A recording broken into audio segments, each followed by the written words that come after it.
Hi, everybody, and welcome to a brand new episode, but a bonus episode of my 12 favorite Diana Ross albums. And it's a bonus episode because it's not a Diana Ross album. I'm going to talk about this magnificent recording of the Broadway show Dreamgirls. And the reason why I wanted to include this as a bonus is because when they make a Broadway show about your life, you know you are a very important part of American music history. And this is all about Diana Ross and the Supremes, even though it's loosely based and it's very romantic and it's just a story, but it definitely is about the Supremes. There's no doubt about that.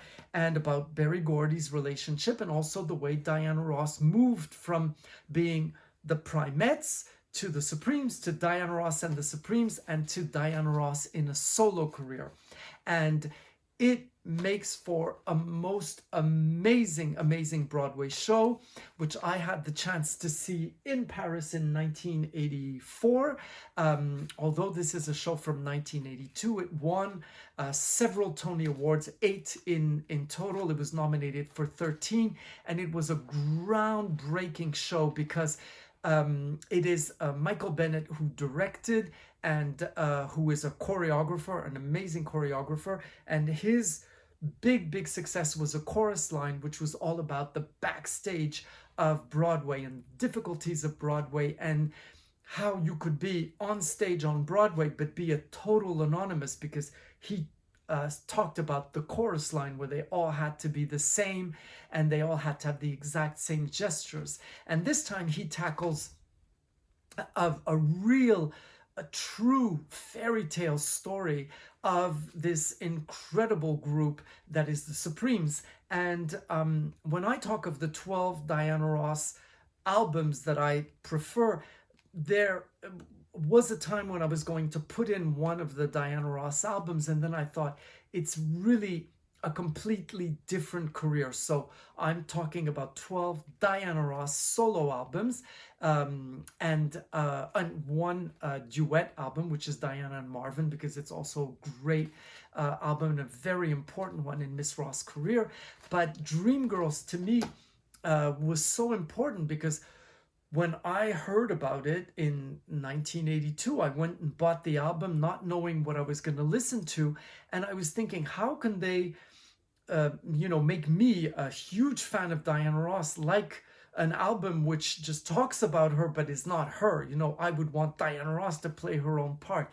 And it was done so brilliantly and so subtly and with such intelligence that it became an amazing Broadway show all on its own. And the inspiration for this album and for this show is Diana Ross and the Supremes, as well as other artists. And so this is what I want to talk to you about today. And I'm going to make reference to Diana Ross, but this is a show all on its own. And the first thing that you're going to notice is that an equal star to this show and to this album is Jennifer Holliday, who plays the character of Effie and who is based but loosely on Florence Ballard. And so she is Florence Ballard, the Supreme, who left the Supremes a bit early, just before the group was turned into renamed Diana Ross and the Supremes, so that could get more money and more billings, because Diana Ross was obviously the star of this group. And so the very first song of this album is called Move, You're Stepping on My Heart, and it is sung by Effie, and it will remind you more of an Aretha Franklin type of voice and character. Now, Jennifer Holliday has become a huge star since, and she's a solo recording star, and you will see that the biggest hit on this entire album is by Jennifer Holliday, not by the artist Cheryl Lee Ralph, who plays Diana Ross, although she has a couple of hits. So this is the very first song. This is the song that makes them audition at the Apollo, and this is how they get into the business and get into the Motown type corporation. And then they sing Fake Your Way to the Top. Now, Fake Your Way is sung by Cleveland Derek's, who's an amazing artist, and he plays a type of James Brown character. Now, this is where the fiction and the reality kind of separate, because James Brown was not part of the Motown company or even the Motown sound. And he makes the Dreamettes. So the Supremes were called the Primettes when they began. So this is where you find the comparison, and he makes them sing background vocals with him. And right away in this song, Fake Your Way to the Top, which is so amazing because it really tells you a lot about show business, how you're going to just fake it and you can really make it. He makes each one of the three characters sing a little bit of the song, and you recognize immediately the different styles, where there's one that's going to be a little bit sultry, there's one that's going to be a bit shy with a beautiful speaking voice, and then you're going to have the big belter. And this is where it's so smart, because he gave real personalities to these three characters, and a little bit more personality, more definition than the actual real Supremes, although of course they had incredible personalities. But here it's defined in characterized as, in a show or in a movie. And right away they're going to go into a song called Cadillac Car, which this is a song again sung by James Thunder Early, which is the name of the character. And he's going to express the symbol, the status symbol that is the Cadillac car, and how it moved for different groups of people and different ethnicities. And then this song is slowly, as it moves up into the charts and it becomes a hit, it is stolen by a group which is very, very, very washed down, and it's kind of a Pat Boone type of singer who sings it, and he's wearing the college jackets, and the girls are teeny boppers, and they steal the song and they sing it. It's beautiful in the album, but it's an absolute theft. The following song is Stepping to the Bad Side, again sung by the males in this Broadway show, although the Dreams are the background vocals in the song and you can really hear them beautifully.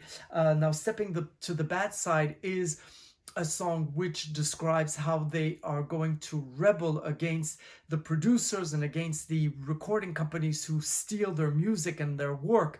And so the song is climbing slowly, slowly, slowly up the charts, and they are now playing the same game as these huge corporations.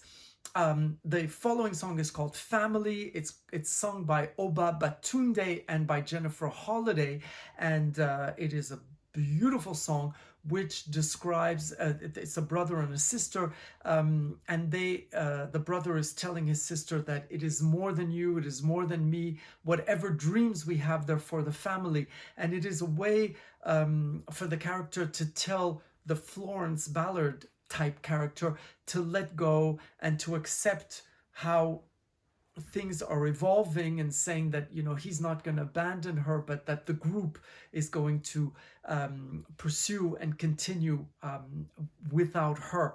Now, what's amazing about this song is that Diana Ross chose this song to sing in her incredible concert in Central Park, and it's so smart of Diana Ross, because this was a way for her to make peace with this entire story. There was a lot of gossip at the time, as Diana Ross, is she happy about this, is she unhappy, are they telling dirt about the Supremes?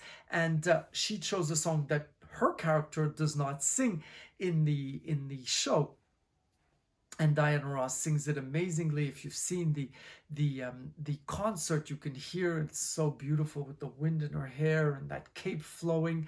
And it is a very, very beautiful, beautiful moment in the show. And then the following song is the title song, Dreamgirls.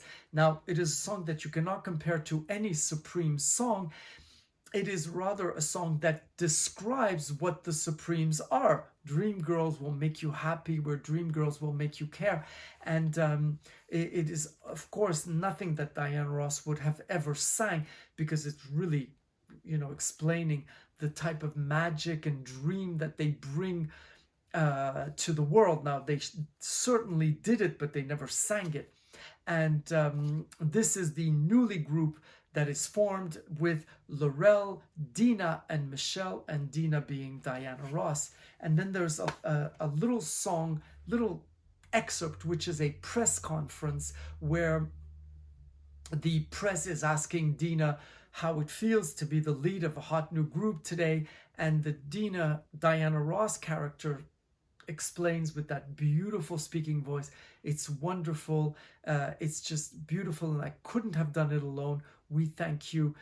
And it is very much it explains very well the way Diana Ross handles the press, and the way Diana Ross is always very humble towards the press, and especially how she considered herself part of a group, and she never intentionally made it all about her. She was always, we thank you. And then the real hit of the song, the one song that really broke all records, which is I Am Telling You I'm Not Going. And it is the Florence Ballard character, Effie, sung by Jennifer Holliday, who became the huge star that she is. And it's all about the title, I Am Telling You I'm Not Going. Now, she's talking about a man, you're the best man I ever known.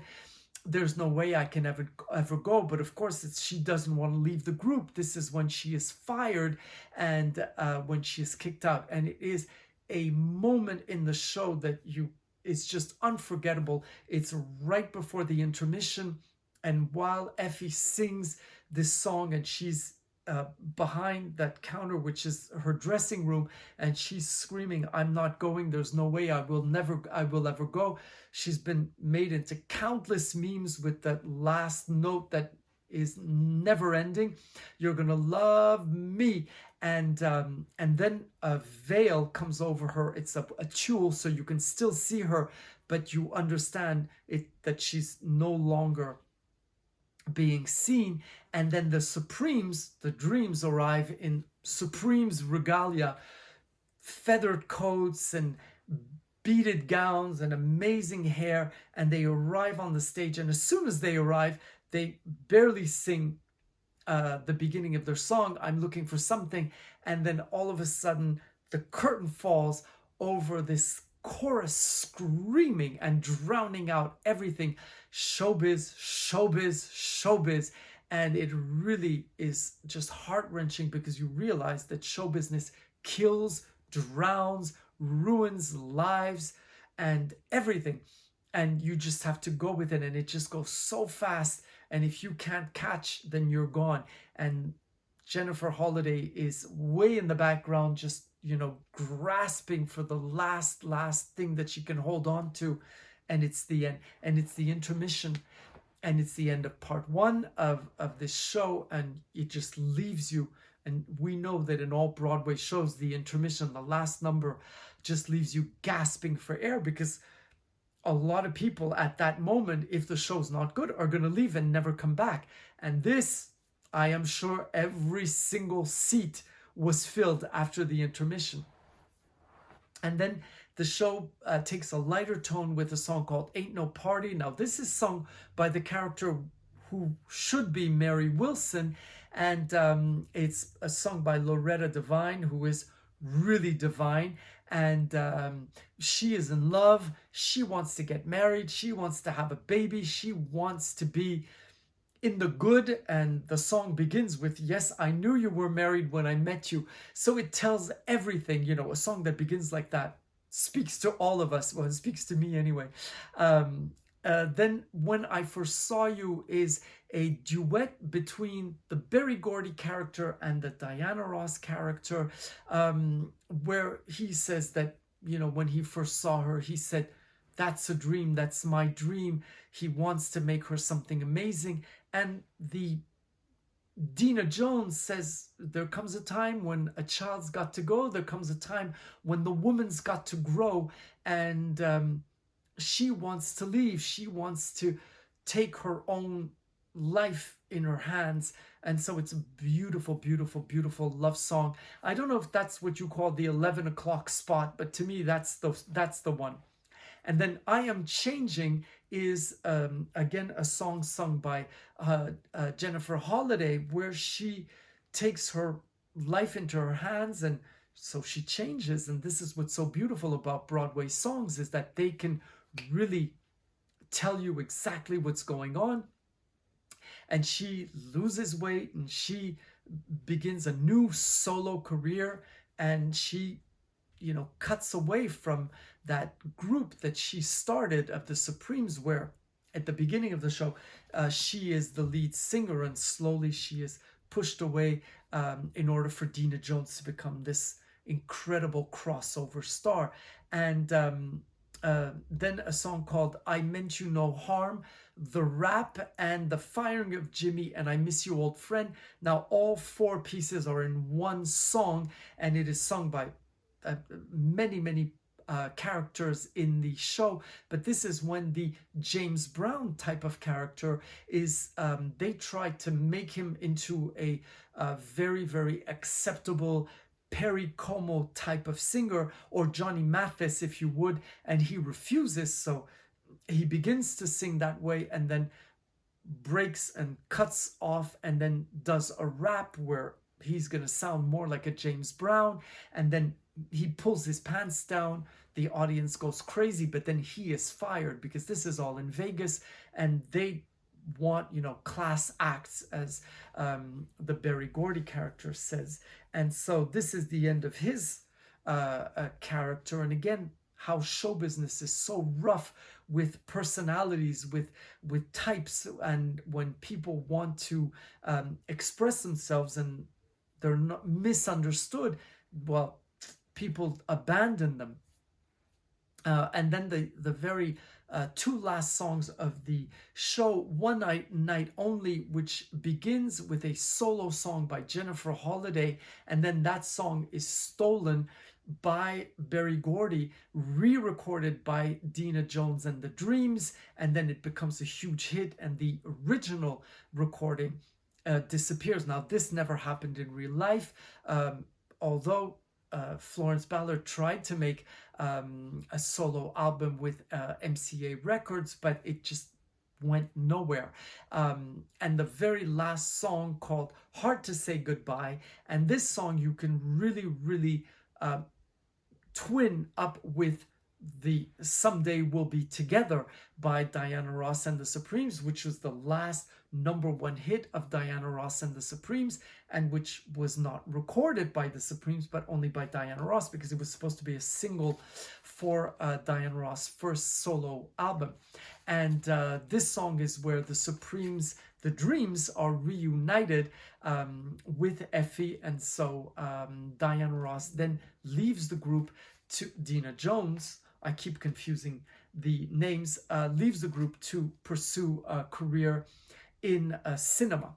Now, it is an album and an amazing piece of musical history and Broadway history all on its own, and not to be confused with the movie version with Beyonce, which was an amazing movie, and also a great how shall I say, a great version of Dreamgirls, and it also allowed us to discover Jennifer Hudson, who became a star and who won an Oscar very deservingly. And then there was also a version of Dreamgirls in concert, which is a beautiful version where there are no costumes, no direction. It's just they're all sitting by microphones, and they sing the entire score of Dreamgirls. And that's how important Dreamgirls is as a Broadway show and as a work all by itself. But more importantly, it explains how the Supremes and how Motown, and of course how Diana Ross are a staple of modern music and American history. And so this is why I wanted to speak about the Dreamgirls all by itself, because it is an amazing, amazing, amazing work. And so I hope to see you very soon next Sunday for a Diana Ross album this time. See you Sunday. Bye bye.